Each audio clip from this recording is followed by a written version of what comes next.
السلام علیکم student, last time میں نے آپ کو کوشچن نمبر 16 تک کرا دیا تھا. اس ویڈیو میں آپ کو سوال نمبر 17 سے لاسٹ 1 تک کرا دیتا ہوں. سوال نمبر 17 جو ہے، یاد رہے کہ اسلامک اسٹڈیز سیکنڈ ایئر کے مختصر سوالات میں آپ کو آج کل کرا رہا ہوں. امتحان ہو رہے ہیں آج کل آپ اس کو یاد کیجئے گا. انشاءاللہ آپ کی سمجھ میں سارا آ جائے گا. چلیں جی، سوال نمبر 17 کچھ یوں ہے: من و سلوہ کی وضاحت کریں. وادی طیہ میں اللہ تعالیٰ نے دھوپ سے بچانے کے لیے بنی اسرائیل کو بادل کا سایہ نصیب فرمایا. پانی کی کمی کو دور کرنے کے لیے ان کے لیے صحرا میں 12 چشمے پھوٹ پڑے تاکہ ان کو پانی کی پریشانی نہ ہو. ان کی خوراک کے لیے اللہ تعالیٰ نے آسمان سے من و سلوہ نازل کیا. یہ من و سلوہ کیا تھا؟ یہ من و سلوہ برسوں نازل ہوتا رہا. یاد رکھیے گا، من جو ہے دراصل ایک قسم کی میٹھی سی شے تھی جو رات کے وقت شبنم کی شکل میں نازل ہوتی تھی.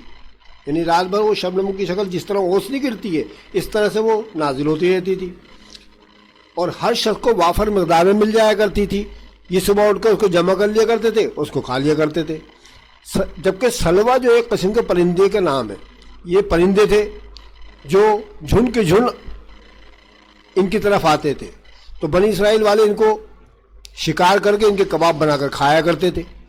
اس طرح اللہ تعالیٰ میٹھی اور نمکین دونوں طرح کی غذائیں ان کے لیے نازل کرتا تھا، اور یہ فری آف کاسٹ تھی، فری میں. ٹھیک ہے، ان کو اس کے لیے کوئی محنت یعنی کہ پیسے ویسے خرچ نہیں کرنے پڑتے تھے. جس طرح آج کل ہم ہر چیز جو ہے پیسے دے کر خریدنا پڑتی ہے اپنے کھانے پینے کی اشیاء، یہ ان کو فری آف کاسٹ ملتی تھی. سوال نمبر 18 ہے: قرآن ایک معجزہ بیان کریں. معجزہ کسے کہتے ہیں پہلے آپ یہ سمجھ لیں. ٹھیک ہے، معجزہ کسے کہتے ہیں؟ معجزہ کہتے ہیں دراصل ایسے واقعے کو جس کو عقل ماننے سے انکار کر دے. ٹھیک ہے، مثال کے طور پر مردے کو زندہ کر دینا. مثال کے طور پر لاٹھی ہاتھ میں ہے، زمین پہ پھینکی وہ اژدہا بن گئی. یا پانی پر چلنا، یا اپنے عصا کی مدد سے دریا کو پھاڑ دینا، 2 حصوں میں تقسیم کر دینا. یا عصا کی مدد سے پتھر پہ مارنا اور وہاں سے چشمے نکل آنا. یا انگلی کا اشارہ کرنا جس کی وجہ سے چاند 2 ٹکڑے ہو جائے، ایک ٹکڑا اوپر رہ جائے، ایک ٹکڑا نیچے آ جائے. یہ تو باقاعدہ قرآن شریف میں ہے، سورۃ القمر میں: اقتربت الساعۃ وانشق القمر. تو یہ معجزے کہلاتے ہیں بچوں. اور یہ معجزے جو ہوتے ہیں یہ اللہ تعالیٰ اپنے رسولوں کو دیتا ہے، عام آدمی کو معجزہ نہیں ملتا ہے. ٹھیک ہے، اللہ تعالیٰ نے تمام رسولوں کو مختلف معجزے عطا کیے جن کو دکھا کر وہ برگزیدہ لوگ اپنی امتوں کو اللہ کی طرف بلاتے تھے. جن قوموں نے ان معجزات کو نہیں مانا، اللہ تعالیٰ نے ان پر عذاب الہی بھیج کر ان کو ہلاک کر دیا. جس طرح قوم لوط، قوم عاد، قوم سمود، قوم فرعون اور قوم نوح، یہ بڑی بڑی قومیں تھیں جن پر اللہ تعالیٰ نے عذاب الہی نازل کر دیا کیونکہ انہوں نے معجزات ماننے سے انکار کر دیا، ایمان نہیں لے کر آئے اپنے رسول پر. قرآن حضور صلی اللہ علیہ وسلم کا ایک معجزہ ہے. دیکھیں، محمد صلی اللہ علیہ وسلم کو حصی معجزہ تو اللہ تعالیٰ نے کوئی نہیں دیا جس طرح دیگر رسولوں کو دیے گئے تھے، لیکن آپ کی پوری زندگی ایک معجزہ، قرآن ایک معجزہ. تو سب سے بڑی آپ کی رسالت کی دلیل قرآن شریف ہے. یہ ایک معجزہ ہے، یعنی عقل کو متحیر کرنے والی شے. دیکھیں نا، میں آپ کو تھوڑی سی اس کی وضاحت کر دوں کہ اگر ہم کوئی بھی کتاب پڑھیں، بھلے وہ کیمسٹری کی ہو، بایولوجی کی ہو، فزکس کی ہو، یا معاشیات کی ہو، یا سیوکس کی ہو، کوئی بھی ہو، 1 دفعہ پڑھ لیں گے، 2 دفعہ پڑھ لیں گے، 3 دفعہ پڑھ لیں گے، دل بھر جائے گا. لیکن قرآن کا معجزہ دیکھیے آپ، 1400 سال ہو چکے. ہم اپنی زندگی میں، آپ اپنی زندگی میں ہزاروں نہیں لاکھوں مرتبہ پڑھ چکے ہوں گے قرآن شریف، لیکن آپ کا دل نہیں بھرا ہوگا. یہ ایک معجزہ. ٹھیک ہے، تو قرآن حضور صلی اللہ علیہ وسلم کا ایک معجزہ ہے. یہ اس لیے ہے کہ اس نے آج سے 1400 سال پہلے چیلنج کیا کہ اگر کسی کو شک ہے تو قرآن اللہ کا کلام نہیں ہے تو وہ جیسی صورت بنا کر لے آئے. اور یہی نہیں، یہ بھی دعوت دی گئی کہ اس نے تمام حمایتیوں، علماء، راہبوں، شاعروں کو جمع کر لیں اور سب مل کر اس قرآن جیسی صورت بنا کر لے آئیں اگر وہ اپنے بیان میں سچے ہیں. ٹھیک ہے، اور کہتے ہیں کہ قرآن اللہ کا کلام نہیں بلکہ اس کو محمد صلی اللہ علیہ وسلم نے خود ہی اپنی طرف سے گھڑ لیا ہے. ٹھیک ہے. تو اس کے متعلق سورہ بقرہ کے اندر آیت آئی ہے, بسم اللہ الرحمن الرحیم, وَإِن كُنتُمْ فِي رَيْبٍ مِّمَّا نَزَّلْنَا عَلَىٰ عَبْدِنَا فَأْتُوا بِسُورَةٍ مِّن مِّثْلِهِ فَادْعُوا شُهَدَاءَكُم مِّن دُونِ اللَّهِ إِن كُنتُمْ صَادِقِينَ. یہ پورا جو آپ کے سامنے ترجمہ لکھا ہوا ہے یہ اس آیت کا ترجمہ ہے. ٹھیک ہے. اللہ تعالیٰ نے چیلنج کر دیا ہے ایک ان پڑھ رسول, امی رسول, پہاڑ پر چڑھ کر پکار کر کہہ رہا ہے کہ اگر تم لوگ یہ کہتے ہو کہ یہ کلام میرا کلام ہے, میں نے لکھا ہے, تو پھر تم کو چیلنج ہے کہ جیسا ایک کلام ایک صورت بنا کر لے آؤ اگر تم اپنے بیان میں سچے ہو. اگر تم اکیلے کافی نہ ہو تو پوری دنیا سے لوگوں کو بلا لو, علماء کو بلاؤ, راہبوں کو بلاؤ, شاعروں کو بلاؤ, سائنسدانوں کو بلاؤ, جس کو بلانا بلا لو, سب اکٹھے سر جوڑ کر ایک صورت بنا کے لے آؤ, تو پھر میں سمجھ لوں گا کہ تم اپنے بیان میں سچے ہو. تو یہ ہے قرآن کا معجزہ. قرآن کا ایک معجزہ یہ بھی ہے کہ اس کو پڑھنے والا کبھی اکتاتا نہیں, جس کی میں وضاحت اوپر کو کر چکا ہوں. دنیا کی کسی اور کتاب کا بار بار مطالعہ کرنے سے اس سے تاہٹ پیدا ہوتی ہے. ٹھیک ہے. تو یہ قرآن ایک معجزہ کے بارے میں بتا دیا میں نے آپ لوگوں کو. اچھا, اس کے علاوہ اور بھی لکھا ہوا ہے اس کے اندر کہ قرآن کا ایک معجزہ یہ بھی ہے کہ اگر اس کو مسلسل روزانہ تلاوت کیا جائے تو یہ یاد بھی ہو جاتا ہے. ٹھیک ہے نا. قرآن کو اگر آپ پڑھیں, جیسے آپ جانتے ہیں, آپ تو چھوٹے بچے بھی رہے نا اپنی ماضی میں, تو آپ جانتے تھے کہ آپ مدرسے جاتے تھے, آپ مولوی صاحب سے پڑھتے تھے, تو علندوں کا سپارہ تو آپ کو ایسے یاد ہو گیا, پڑھ گئی, کیونکہ بار بار ریپیٹ کرتے تھے نا آپ. ٹھیک ہے. روزانہ تلاوت کرتے تھے تو یاد ہو جاتا ہے. ٹھیک ہے نا. آپ ماشاءاللہ نماز میں پڑھتے ہیں صورتیں, تو آپ کو یاد ہیں جبھی تو پڑھتے ہیں. تو قرآن کا معجزہ یہ کہ اگر اس کو مسلسل روزانہ تلاوت کیا جائے تو یہ یاد ہو جاتا ہے, اور اگر پورا قرآن یاد ہو جائے تو کیا مزے کی بات ہے. قرآن کا ایک معجزہ یہ ہے کہ اس کے تمام مضامین میں باہم ایک ربط ہے, ان کے درمیان کوئی اختلاف نہیں ہے. یعنی ایک ہی واقعہ کئی مرتبہ آیا اس قرآن کے اندر, لیکن غنائیت اتنی ہے, ربط اتنا ہے کہ ہر دفعہ نیا لگتا ہے. ٹھیک ہے. ان کے درمیان کوئی اختلاف نہیں ہے. ان کے درمیان قرآن کا ایک معجزہ یہ ہے کہ کتاب آج سے 1400 سال پہلے جیسی نازل ہوئی تھی آج بھی ایسی ہے, اس میں کوئی تبدیلی نہیں آ سکی, اور تبدیلی آ بھی کیسے سکتی ہے. اس کی حفاظت کا ذمہ تو خود اللہ تعالیٰ نے دے رکھا ہے, اور جس چیز کی حفاظت کا ذمہ اللہ تعالیٰ لے لے, کسی کی مجال نہیں کہ اس میں کوئی تبدیلی کر سکے. توریت میں, انجیل میں, زبور میں تبدیلیاں کر لی عیسائی یہودیوں نے, لیکن اس میں کوئی نہیں کر سکتا. ہاں, ترجمے میں تبدیلی کر سکتے ہیں آپ لوگ. دنیا بہت سے فرقے ایسے ہیں جنہوں نے ترجمے میں تبدیلی کر لی ہے, لیکن اس کا جو متن ہے عربی ہے اس میں کوئی تبدیلی نہیں کر سکتا, کیونکہ اس کی حفاظت کا ذمہ اللہ تعالیٰ نے خود لے رکھا ہے, کوئی کر بھی نہیں سکتا اس کے لیے. یہ اس کا معجزہ ہے. ٹھیک ہے. That's all. اچھا جی, سوال نمبر 19 ہے, بنی اسرائیل پر نازل ہونے والی نعمتیں بیان کریں. اب بنی اسرائیل پر نازل ہونے والی نعمتوں کو کچھ ذکر ہے اس کے اندر, کچھ وہ میں آپ کو پڑھ کے سنا دیتا ہوں. تاریخ میں بنی اسرائیل وہ واحد قوم ہے جس پر اللہ تعالیٰ نے بے شمار نعمتیں نازل کی. ٹھیک ہے. اس کے متعلق آیت آئی ہے کہ یا بنی اسرائیل اذکروا نعمت التی انعمت علیکم وانی فضلتکم علی العالمین. اے بنی اسرائیل, یاد کرو میری وہ تمام نعمتیں جو میں نے تم کو عطا کی اور تمہیں اس زمانے کے لوگوں پر فضیلت بخشی. اب یہ نعمتیں جو ہے مطلب ذیل ہے. نمبر 1, بنی اسرائیل میں سب سے زیادہ انبیاء اور رسول نازل کیے گئے. بیٹا 1,24,000 پیغمبر نازل کیے گئے نا ابھی تک, ان میں سے سمجھ لیں آپ کے زیادہ سے زیادہ 50 یا 60 آؤٹ سائڈر ہیں, باقی سب بنی اسرائیل میں آئے. ٹھیک ہے. بنی اسرائیل میں سب کے سب آئے.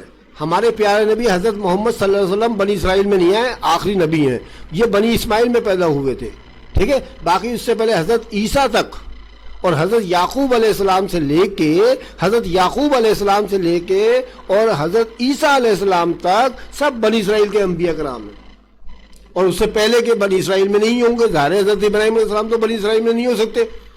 ٹھیک ہے. نہ اسحاق علیہ السلام ہو سکتے, نہ اسماعیل علیہ السلام ہو سکتے. اس سے جو پہلے کے انبیاء کرام ہیں وہ بنی اسرائیل میں نہیں ہیں, بلکہ حضرت یعقوب علیہ السلام سے بنی اسرائیل جو ہے شروع ہوا ہے, کیونکہ حضرت یعقوب علیہ السلام کا لقب جو تھا اسرائیل تھا, تو ان کی اولاد جو ان کے 12 بیٹے تھے وہ بنی اسرائیل کہلائے. ٹھیک ہے. اچھا جی, اس کے بعد نمبر 2, ان پر من و سلوہ نازل کیا گیا. دیکھیں میں نے بھی آپ کو پیچھے وضاحت کر دی ہے, یعنی بغیر محنت کے ان کو رزق حاصل ہو جاتا تھا, یہ تھا دوسرا انعام. تیسرا انعام کیا ہے؟ وادی سینا میں ان کو دھوپ سے بچانے کے لیے ان کے اوپر بادل کا سایہ رہتا تھا. ظاہر وادی سینا تو ایک صحرا تھا, ٹھیک ہے, وہاں تو ہر طرف ریت ہی ریت بکھری ہوئی تھی, نہ کوئی مکان, نہ چھت, نہ درخت, کچھ بھی نہیں. تو سورج کی تپش تو ہم لوگ جانتے ہیں نا کیسی ہوتی ہے جون جولائی کے مہینے میں, ٹھیک ہے. تو وہاں پر تو ان کو پسینے چھوٹ جاتے تھے. تو انہوں نے موسیٰ علیہ السلام سے کہا کہ موسیٰ اللہ تعالیٰ سے دعا کیجئے کہ ہمیں کچھ سایہ وغیرہ فراہم ہو جائے, یا درخت وغیرہ تو ہے نہیں. تو اللہ تعالیٰ نے موسیٰ علیہ السلام کی دعا کی برکت سے ان کو بادل کا ایک سایہ فراہم کر دیا. جہاں جہاں ہی جاتے تھے بادل کا سایہ ان کو دھوپ سے بچاتا تھا. یہ تھا انعام ان کا. نمبر 4, وادی سینے میں صحرا کی وجہ سے ان کو پانی کی تکلیف ہوئی, تو ان کے لیے وہاں پانی کے 12 چشمے نکال دیے. ابھی پیچھے آپ لوگوں نے سوال پڑھ رکھا ہے, ٹھیک ہے نا. 12 چشمے نکالے. 12 کی حکمت میں نے آپ کو بتا دی تھی کہ 12 قبیلے تھے نا ان کے, اس لیے 12 ہی چشمے نکالے تاکہ آپس میں پانی پہ جھگڑا نہ کریں یہ لوگ. یہ بھی ایک انعام تھا. نمبر 5, ان کو فرعون سے نجات دلائی جو ان کے بیٹوں کو ذبح کر دیتا تھا اور ان کی لڑکیوں کو زندہ رکھتا تھا. دیکھیں, فرعون سے نجات دلا دی ان کو, اس کو آل فرعون کو پورا غرق کر دیا اللہ تعالیٰ نے. وہ کیا کرتا تھا ان کے ساتھ, بنی اسرائیل کے تمام لڑکے جتنے بھی پیدا ہوتے تھے ان کو ذبح کر دیا کرتا تھا ان کے والدین کے سامنے, اور ان کی لڑکیوں کو زندہ رکھتا تھا تاکہ ان کو باندیا, کنیز, غلام, ملازمائیں بنائے, ٹھیک ہے. نمبر 6, انہوں نے جب حضرت موسیٰ علیہ السلام سے اللہ کو دیکھنے کا اشارہ کیا تو اللہ تعالیٰ کی صرف ایک تجلی سے وہ لوگ مر گئے. جب موسیٰ علیہ السلام توریت لینے کے لیے گئے تو اپنے ساتھ 70 آدمیوں کو لے کے گئے, ٹھیک ہے, 70 آدمیوں کو لے گئے. تو یہ 70 آدمی میں سے کچھ لوگوں نے بولا, کچھ بنی اسرائیلیوں نے بولا کہ موسیٰ آپ تو کلام کرتے ہیں اللہ تعالیٰ سے, ہمیں بھی باتیں سنوائیں اللہ تعالیٰ کی, ہم بھی اللہ کا کلام سنیں گے, ہم اللہ تعالیٰ کی آواز سنیں گے. تو موسیٰ علیہ السلام نے کہا تم کیسے سن سکتے ہو یہ, تو انہوں نے ضد کری. تو جس کی وجہ سے اللہ تعالیٰ سے آپ نے دعا کری موسیٰ علیہ السلام نے, تو پھر اللہ تعالیٰ نے کلام کیا ان لوگوں کے ساتھ. اب یہ اسی پر نہیں اکتفا کیا انہوں نے, بلکہ انہوں نے ایک اور چکر چلا دیا. انہوں نے بولا کہ بھائی ہم تو اللہ کو دیکھیں گے, ٹھیک ہے, ہم تو اللہ کو دیکھیں گے, ہمیں تو اللہ دکھاؤ, ٹھیک ہے, جو اللہ کو دکھاؤ.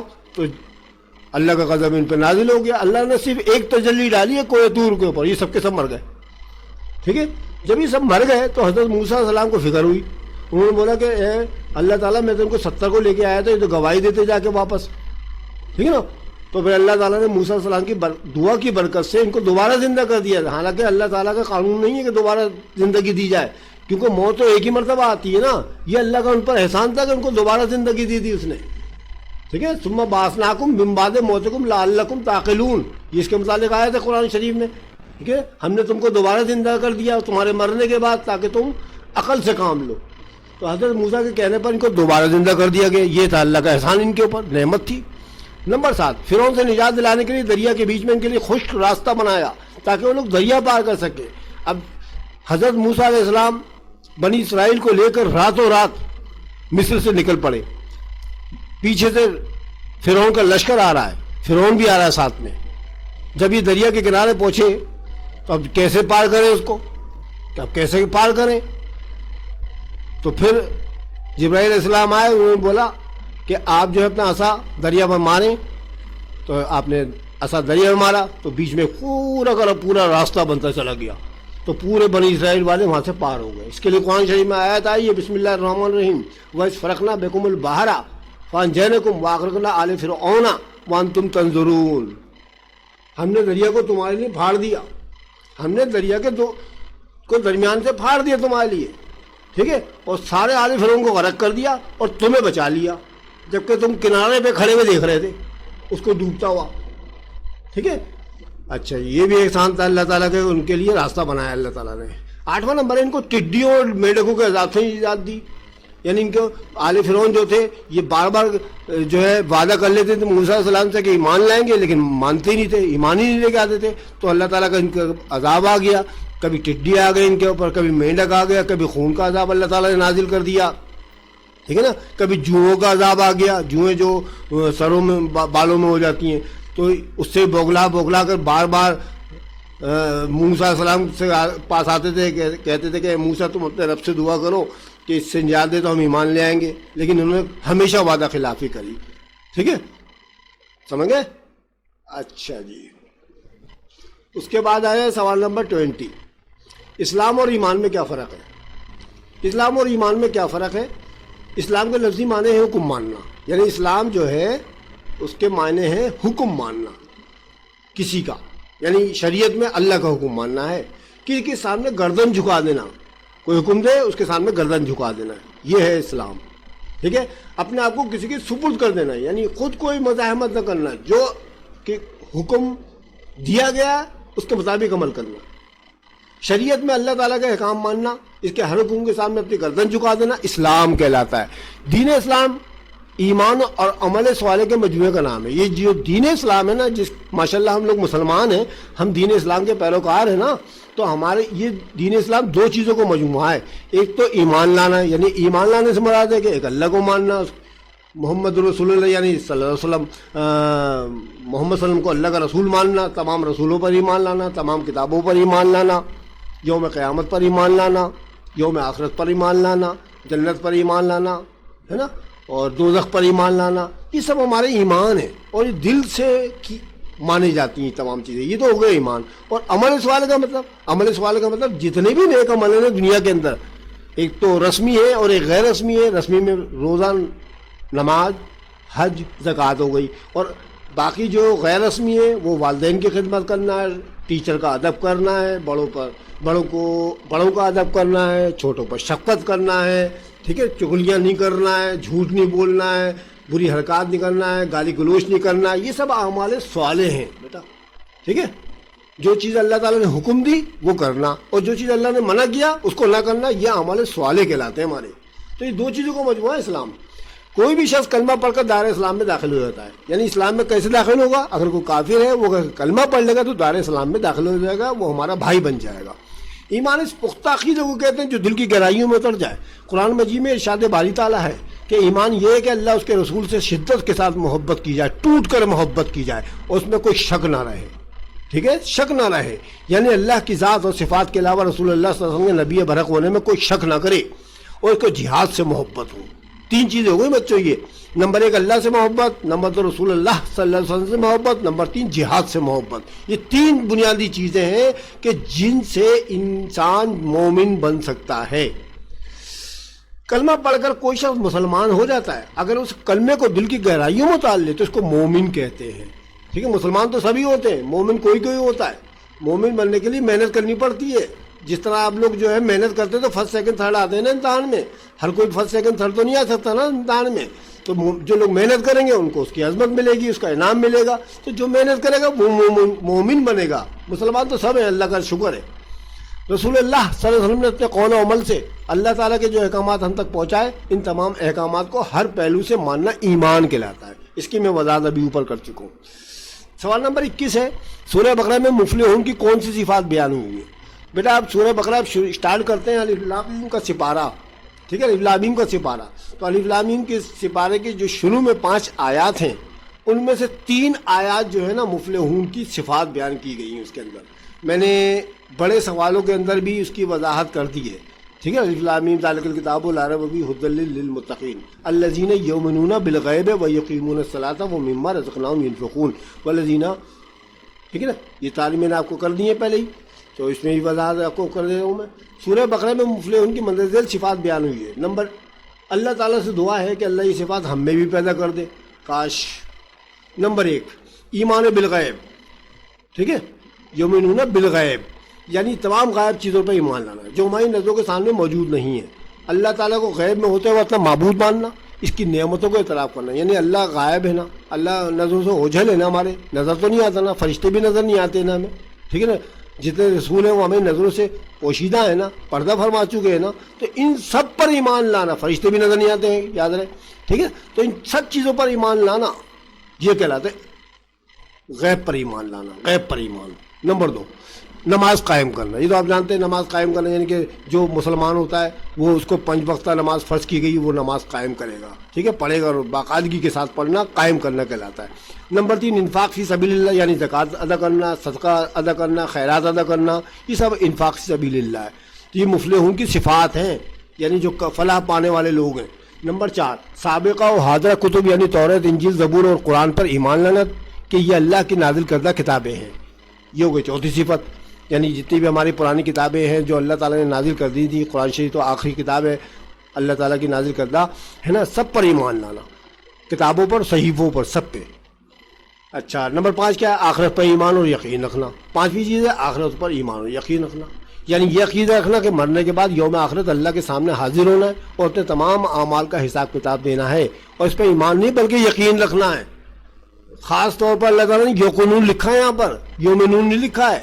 ہاں ٹھیک ہے, وبالآخرۃ ہم یوقنون, ایمان نہیں یوقنون یعنی یقین رکھنا ہے. اللہ تعالیٰ ارشاد فرماتا ہے کہ جو لوگ ان تمام باتوں پر ایمان رکھتے ہیں بے شک وہ لوگ فلاح یافتہ لوگ ہیں, یعنی کامیاب ہونے والے لوگ ہیں, جنت میں جائیں گے سیدھے. ٹھیک ہے. اچھا سوال نمبر 22 ہے حق و باطل کو گڑ مڑ کرنے سے کیا مراد ہے؟ حق و باطل, حق بیٹا کہتے ہیں سچ کو اور باطل کہتے ہیں جھوٹ کو. ٹھیک ہے, حق اور حق سچ کو کہتے ہیں اور باطل جھوٹ کو کہتے ہیں. یعنی سچ اور جھوٹ کو گڑ مڑ کرنا, آپس میں گڑبڑ کر دینا. گڑ مڑ مانے آپس میں ملا دینا. جس طرح مثال کے طور پر گوشت کا قیمہ بنایا جائے, مرغی کے گوشت کا اور بڑے کے گوشت کا دونوں کو مکس کر دیا ہے, گڑ مڑ کر دیا ہے, پتہ نہیں چلے گا کون سا مرغی کا گوشت کا قیمہ ہے کون سا بڑے کے گوشت کا قیمہ ہے. جب مدینے میں اسلام کی روشنی تیزی سے پھیلنے لگی تو کچھ یہودی بھی مسلمان ہو گئے. چونکہ یہودی اہل کتاب تھے اور عالم بھی تھے, اس لیے نو مسلم لوگ اور دوسرے افراد ان سے اسلام اور رسول صلی اللہ علیہ وسلم کے متعلق معلومات حاصل کرنے جاتے تھے, کیونکہ یہ اہل کتاب تھے.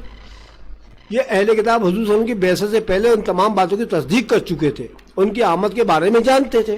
اب لوگ ان کے پاس آتے تھے, ان سے پوچھتے تھے کہ کیا یہ وہی رسول اللہ صلی اللہ علیہ وسلم ہیں جن کے متعلق آپ لوگ پیشن گوئیاں کرتے تھے؟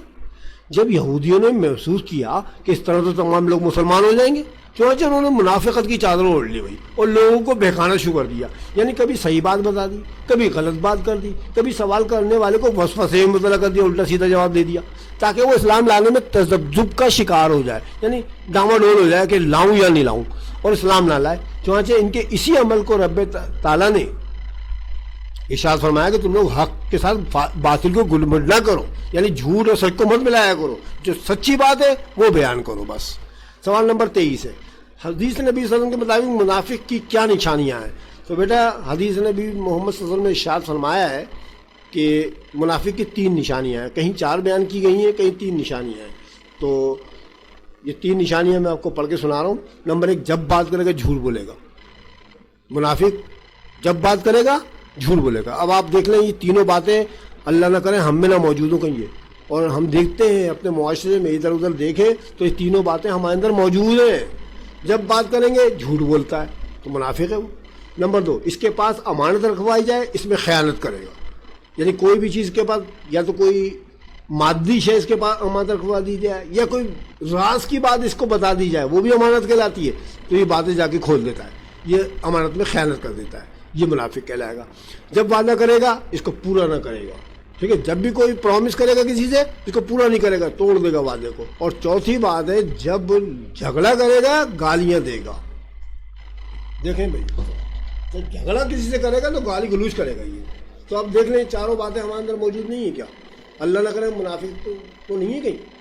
اللہ معاف کرے, اللہ تعالیٰ ہمیں منافقوں میں سے نکالے. ایسی باتوں سے ہم توبہ کرتے ہیں, اگر ہم نے کری بھی ہوں تو ہمیں توبہ کرنی چاہیے کہ یہ تمام باتیں اپنے اندر سے نکال دیں اور سچے اور پکے مسلمان بنیں. جبھی تو ہم اوپر والے سوالوں کے مطابق مومن بنیں گے. ٹھیک ہے, مومن تو وہ ہوتا ہے نا جو تمام غلط باتیں چھوڑ دیتا ہے, اور چاروں غلط باتیں یہاں پر بیان کر دی میں نے. جب بات کرے گا جھوٹ بولے گا, تو ہمیں ہمیشہ سچ بولنا چاہیے. ٹھیک ہے. نمبر 2, اس کے پاس امانت رکھوائی جائے اس میں خیانت کرے گا. ہمارے پاس کوئی بھی بات کوئی بھی چیز امانت رکھوائی جائے تو ہمیں چاہیے اس میں خیانت نہ کریں. نمبر 3, جب وعدہ کریں تو اس کو پورا ضرور کریں. ٹھیک ہے, نہیں تو منافقوں میں شمار ہو جائے گا, اللہ نہ کرے. اور نمبر 4, جب جھگڑا ہوگا تو گالی گلوچ کرے گا. تو اللہ تعالیٰ سے دعا ہے کہ اللہ تعالیٰ یہ چاروں باتیں اگر ہمارے اندر موجود ہیں ان کو دور کرے, ہمیں نیک عمل کرنے کی توفیق عطا فرمائے. تو اسٹوڈنٹ میں نے آپ کو 23 سوال کرا دیے. ٹھیک ہے, 23 سوال تک کرا دیا. آپ ان کی تیاری کیجیے گا, انشاءاللہ انہی میں سے پیپر بن کے آئے گے. سارے امپورٹنٹ سوال ہیں, آپ ان کی پریکٹس کیجیے گا اگر آپ. ٹھیک ہے, آخر میں اپنے اللہ تعالیٰ سے دعا کرتا ہوں کہ اگر مجھ سے کوئی غلطی ہو گئی ہو, کوئی آیت پڑھنے میں, کوئی تشریح کرنے میں, کسی بات میں منہ سے کوئی غلط بات نکل گئی ہو تو اللہ مجھے معاف فرمائے. ٹھیک ہے, کیونکہ دانستگی میں انسان کے منہ سے کچھ نکل جاتا ہے, شیطان نکلوا ہی دیتا ہے. تو میں اس کی توبہ کرتا ہوں اپنے رب کے سامنے. ٹھیک ہے, اور دوسری بات یہ کہ اگر آپ کو میری ویڈیو اچھی لگے نا تو اس کو لائک ضرور کیجیے گا. ٹھیک ہے, اگر کسی بچے نے سبسکرائب نہیں کیا تو سبسکرائب کر لے. بیٹا ہم آپ سے صرف یہی کہتے ہیں, ہم آپ سے کچھ مانگتے نہیں ہیں, یاد رکھیے گا, ٹھیک ہے. تو چنانچہ آپ ہماری حوصلہ افزائی کیا کریں, میری نہیں, سب یوٹیوبر جتنے بھی بیٹھے ہوئے, ٹھیک ہے, آپ ان کی حوصلہ افزائی کرنے کے لیے کامنٹس کریں ان کو, ٹھیک ہے. اگر ان کے اندر کوئی غلطی ہے, میرے اندر کوئی غلطی ہے, میرے اندر کوئی غلطی ہے, تو آپ مجھے غلطیاں مجھے بتائیں تاکہ میں اصلاح کر لوں اپنی, ٹھیک ہے. انشاءاللہ اگلی ویڈیو میں پھر آپ سے ملاقات ہوگی, تب تک کے لیے خدا حافظ.